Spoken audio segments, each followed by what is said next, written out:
Operation எங்கள் வீட்டாருவே எங்களுக்கு எங்கள் ஆளுங்களே வந்து அப்படி பிடிச்சி பண்ணிவிடுவாங்க, பண்ணி போட்டுருவாங்க. போட்டு அப்படியே கடப்போம், அந்த ரத்தத்தையே கடப்போம்.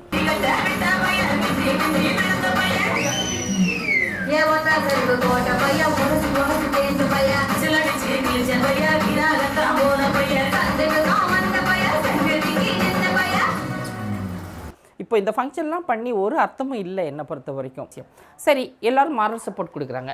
அடுத்த நாள் இந்த காலேஜுக்கு போக போகிறாளா, இல்லை பள்ளிக்கூடத்துக்கு போக போகிறாளா, இல்லை வேறு வேலைக்கு போக போகிறாளா? இல்லையே, கடைக்கடையாக பிச்சை எடுக்கிறது தானே போக போகிறா.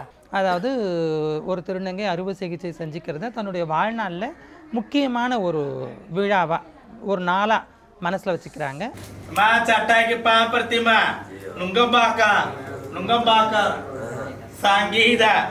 சங்கீதா பொண்ணு ஈனாக்கு பால் ஊத்துறா குரு. பெனட்ரேட் பண்ணுற அளவுக்கு அங்கே வந்து டிசைன் பண்ணுறது, அது ப்ராப்பரான பிளாஸ்டிக் சர்ஜன் மூலிமா செய்யப்படுற சர்ஜரி தான் அந்த 3வது முறையான சிகிச்சை. காம்ப்ளிகேஷன்னா அகெயின் வந்து அப்நார்மல் சைஸ் செலக்ட் பண்ணுறது, குளிச்சிடுறது, ஆன்டிபயோட்டிக் ஒழுங்காக எடுக்காது, அதுதான் மெயின் காரணம். ரொம்ப ரேராக வந்து ரிஜெக்ட் பண்ணும் உடம்பு, இம்ப்ளான்ட்டே ரிஜெக்ட் பண்ணிடும். ஸோ அப்படி இருந்துச்சு நம்ம எடுக்கிற மாதிரி தான் இருக்கும். சராசரி மதம் சார்ந்த அநேக விஷயங்கள் பண்ணுறாங்க. விழாக்கள் கூட மதம் சார்ந்தது இல்லாத விழாக்கள் எவ்வளவு இருக்கும். இந்த பால் ஊற்று விழாவை ஏன் அப்படி வைக்கக்கூடாது அப்படின்னு சொல்லிட்டு எனக்குள்ள ஒரு யோசனை இருந்தது.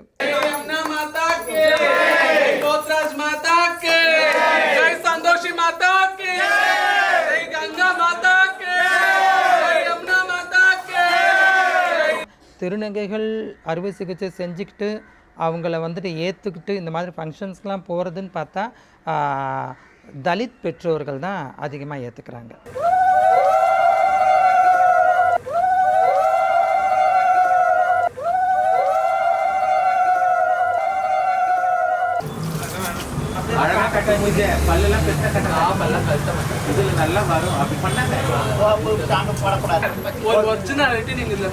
ஆகணும்.